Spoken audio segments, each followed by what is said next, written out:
Hello students, readers and viewers, स्वागत है आप सभी का रूपमार्य एजुकेशन फॉर यू चैनल पर।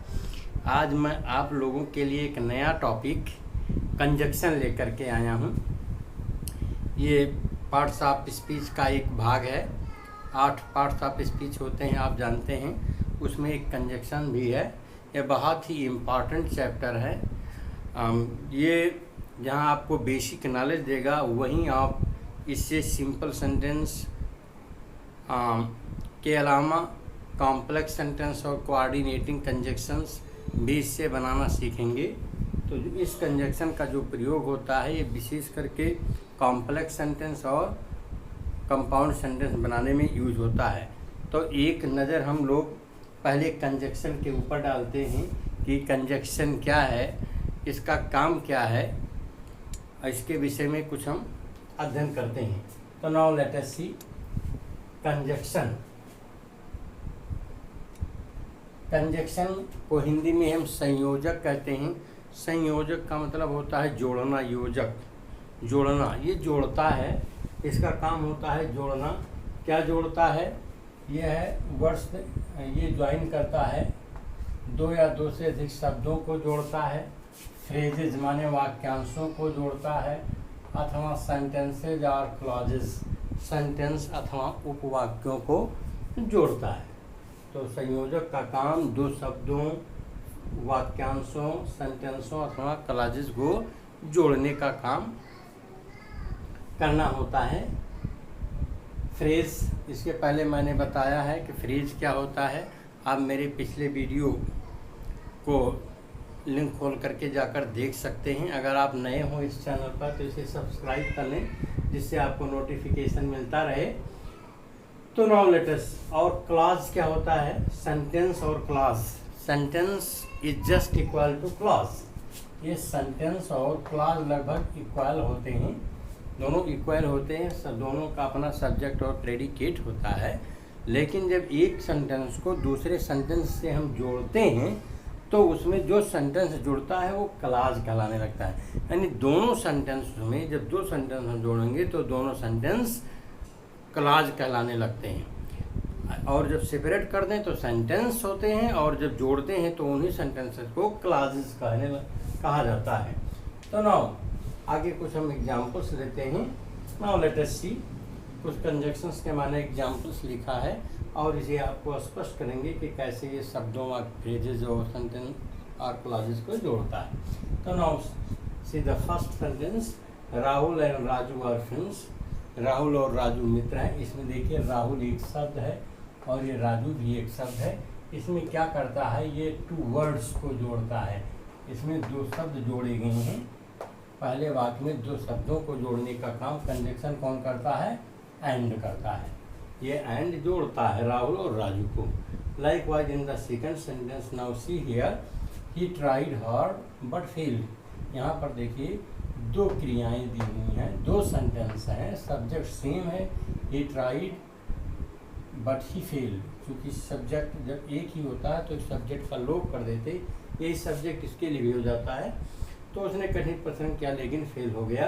तो देखिए दो सेंटेंसेज हैं और दोनों सेंटेंसेस को एक शब्द जोड़ता है, वो है बट, क्लॉज। तो यही जब दो सेंटेंस को जोड़ने लगता है कंजक्शन, तो प्रत्येक जो सेंटेंस होता है ये क्लॉज कहलाने लगता है।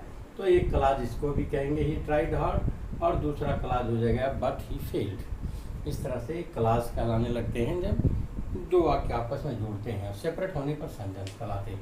तो इस प्रकार से दो क्लॉजेस को जोड़ दे रहा है आपस में। ओके, नाउ या आप सेंटेंस मान सकते हैं, दो सेंटेंस को जोड़ता है। अगला हम बढ़ते एग्जाम्पल लेते हैं। He may be in the room और ऑन द रूफ। वह कमरे में हो अथवा छत पर हो सकता है। देखिए ये इन द रूम और आर ऑन द रूफ, ये देखिए फ्रेज है, क्योंकि फ्रेज होता है वाक्यांश। वाक्य तो होता नहीं लेकिन वाक्यांश होता है, शब्द समूह होता है। इसमें देखिए इन द रूम 3 शब्द हैं, इसमें भी 3 शब्द हैं, तो इसको हम फ्रेज कहते हैं। तो देखिए फ्रेज को भी जोड़ने का काम करता है आपका कंजक्शन और। तो आर कंजक्शन हुआ। Likewise in the fourth sentence, now see here, Ramesh did not come to school study because he was इल।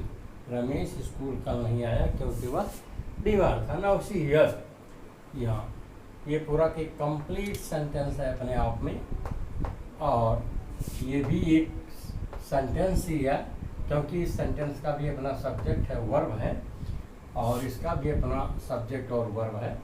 तो क्लास का भी अपना सब्जेक्ट और वर्ब होता है। मैंने स्पष्ट कर दिया कि सेंटेंस और क्लास एक ही होता है। जब दो वाक्य आपस में जुड़ते हैं तो वह दो प्रत्येक क्लास कहलाने लगते हैं। तो ये प्रत्येक क्लास अर्थात सेंटेंस का अपना वो है। तो इस प्रकार से ये क्लासेस को जोड़ने वाला शब्द कौन सा है? बिकॉज। तो बिकॉज भी आपका एक कंजक्शन है। ठीक, ओके। तो आपके समझ में आ गया होगा कि किस प्रकार से कंजक्शन दो शब्दों को या दो से अधिक शब्दों को, क्लासेस को, फ्रेजेस को अथवा सेंटेंसेस को जोड़ता है अथवा सेंटेंसेस को जोड़ता है। आप ये देख सकते हैं। ओके, तो नाउ हम आगे बढ़ते हैं और हम ये जानकारी लेंगे आगे आपको। आप शुरू से अंत तक वीडियो देखते रहिए। कंजक्शन कितने प्रकार के होते हैं, इनका प्रयोग कहाँ किया जाता है, किस तरह के वाक्यों में किया जाता है, आज हम इसके विषय में थोड़ा जानकारी लेंगे। तो नाउ आगे बढ़ते हैं। काइंड्स ऑफ कंजक्शन में इसके काइंड्स क्या होते हैं? तो इसके विशेषकर दो काइंड्स होते हैं। कहीं कहीं आपको और तीन काइंड्स भी मिल जाते हैं, जिसमें एक है कोऑर्डिनेटिंग कंजक्शन, सबऑर्डिनेटिंग कंजक्शंस या क्लास। इसको सबऑर्डिनेटिंग कंजक्शंस या हम क्लास भी कह देते हैं। तो यहाँ पर हम इसको अगर कंजक्शन ही कहें तो ज़्यादा अच्छा रहेगा। तो और एक तीसरा जो कहलाता है कोरिलेटिव कंजक्शंस कहते हैं। उसमें पेयर्स होते हैं, जोड़े जैसे not only but also, both and, either or, neither or, not only but also, इस तरह का कि जो पेयर में होते हैं उनको कोरिलेटिव कंजक्शन कहते हैं। लेकिन हम उन सभी को केवल दो प्रकार के कंजक्शंस के अंतर्गत अध्ययन करेंगे। तो नाउ पहला लेते हैं। फर्स्ट जो काइंड है इसका कंजक्शन का है कोऑर्डिनेटिंग कंजक्शन, जिसको हिंदी में हम कहते हैं समान पदीय संयोजक। ये संयोजक क्या करता है? ये संयोजक जो है अपने इक्वल रैंक के, इक्वल रैंक के मतलब समान स्तर के, स्वतंत्र दो शब्दों को, वाक्यांशों को और क्लॉजेस को जोड़ता है। जैसा कि हम लोग पहले ऊपर वाले सेंटेंस में देख सके हैं कि किस तरह से क्लॉज, कोऑर्डिनेटिंग क्लॉज दो शब्दों को और दो वाक्यों को अथवा दो फ्रेजेस को आपस में जोड़ता है। तो जिसमें पहला, दूसरा और तीसरा सेंटेंस ऊपर दिया हुआ है, ये कोऑर्डिनेटिंग कंजक्शंस उसमें यूज की गई है। एक एग्जाम्पल और आपके यहाँ पास में है, he is rich and I am poor. वह धनी है और मैं गरीब हूँ। इसमें देखिए एंड आपका कोऑर्डिनेटिंग कंजक्शन है और ये दो वाक्यों को आपस में जोड़ता है। इन्हीं वाक्यों को हम जब आपस में जोड़ते हैं तो इनको हम प्रिंसिपल क्लॉज कहते हैं। क्या कहते हैं? Principal clause. यानी जो कोऑर्डिनेटिंग कंजक्शन होता है इसका प्रयोग हम दो स्वतंत्र वाक्यों को आपस में जोड़ते हैं और वह दोनों वाक्य प्रिंसिपल क्लॉज कहलाते हैं। यानी कोऑर्डिनेटिंग कंजक्शंस का यूज प्रिंसिपल क्लॉज और प्रिंसिपल क्लॉज को जोड़ने के लिए किया जाता है और इसका प्रयोग कंपाउंड सेंटेंस बनाने के लिए किया जाता है। इसके पहले मैं सिंटैक्स हम लोग पढ़ रहे थे। इस चैप्टर को जानकर पढ़ लेने के बाद ही आप कंपाउंड सेंटेंस और कॉम्प्लेक्स सेंटेंस समझ पाएंगे। इसलिए आप शुरू से अंत तक इस वीडियो पर बने रहिए और खूब बीच में स्किप मत करिएगा, अन्यथा समझ में नहीं आएगी। तो कोऑर्डिनेटिंग कंजक्शन का प्रयोग हम कंपाउंड सेंटेंस बनाने के लिए करते हैं। इसके विषय में डिटेल से जानकारी हम आपको आगे देंगे।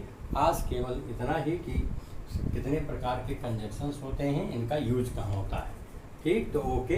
तो कोऑर्डिनेटिंग कंजक्शन आप समझ गए होंगे कि इसका प्रयोग जो है दो स्वतंत्र वाक्यांशों क्लॉजेस को जोड़ने के लिए किया जाता है। इसका प्रयोग विशेषकर जब हम सिंथेसिस के अंतर्गत पढ़ते हैं तो कोऑर्डिनेटिंग कंजक्शंस से दो या दो से अधिक वाक्यों को जोड़कर एक कंपाउंड सेंटेंस बनाया जाता है।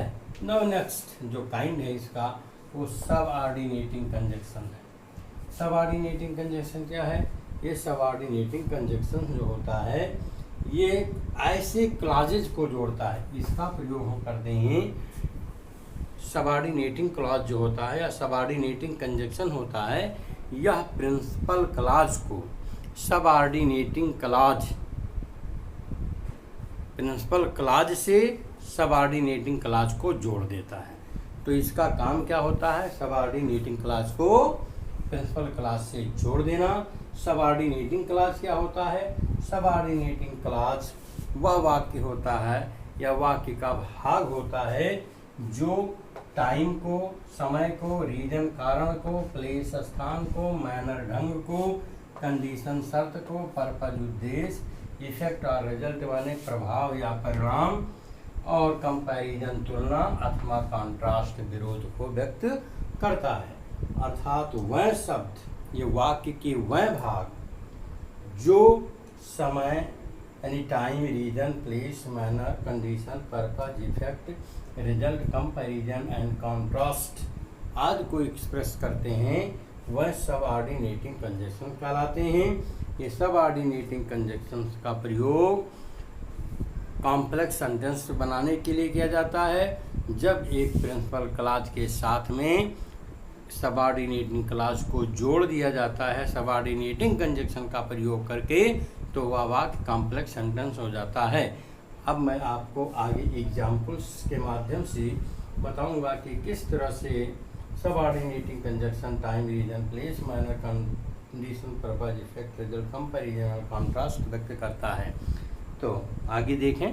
तो सबऑर्डिनेटिंग क्लॉज या कंजक्शन का प्रयोग कॉम्प्लेक्स सेंटेंस बनाने के लिए किया जाता है। और सबऑर्डिनेटिंग क्लॉज या कंजक्शन क्या व्यक्त करते हैं? जैसे समय, reason, place, manner, condition, purpose, effect, result, comparison, contrast, इसको मैंने आपको बता ही दिया है। आगे देखते हैं इसको एग्जाम्पल के माध्यम से कि कैसे ये सेंटेंस में कार्य करता है। तो now see the very first sentence, wait for me until I return. देखिए, मेरा इंतज़ार करो जब तक कि मैं नहीं आता। इसमें जो अंटिल शब्द है यहाँ पर आप देख सकते हैं, अंटिल इंतज़ार करने के समय की बात करता है, यानी ये समय शो करता है। अंटिल आई रिटर्न, तो ये आपका सबऑर्डिनेटिंग, ये पूरा सबऑर्डिनेटिंग क्लॉज है और जिसमें अंटिल सबऑर्डिनेटिंग कंजक्शन है। दूसरा देखते हैं, he failed because he did not work hard. Fail हो गया क्योंकि उसने कठिन परिश्रम नहीं किया। इसमें जो बिकॉज शब्द है ये आपका सबऑर्डिनेटिंग कंजक्शन है और ये कारण शो करता है, रीजन, उसके फेल होने का कारण क्या है।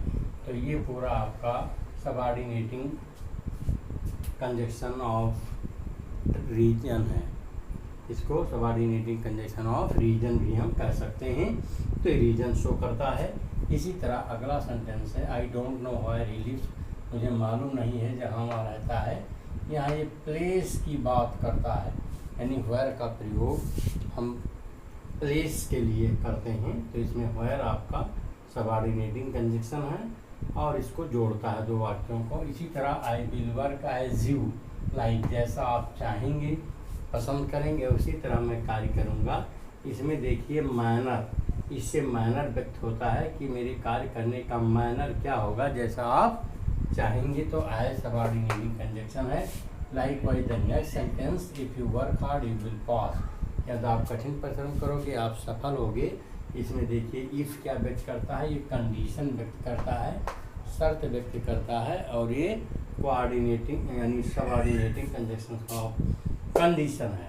तो इफ़ इसमें सबऑर्डिनेटिंग कंजक्शन है और ये पूरा सबऑर्डिनेटिंग क्लॉज है। यानी जब सबऑर्डिनेटिंग क्लॉज, सबऑर्डिनेटिंग कंजक्शन किसी भी सेंटेंस के पहले लग जाता है तो सबऑर्डिनेटिंग क्लॉज कहलाने लगता है। इसी तरह ये should stay at home so that you may fight with covid.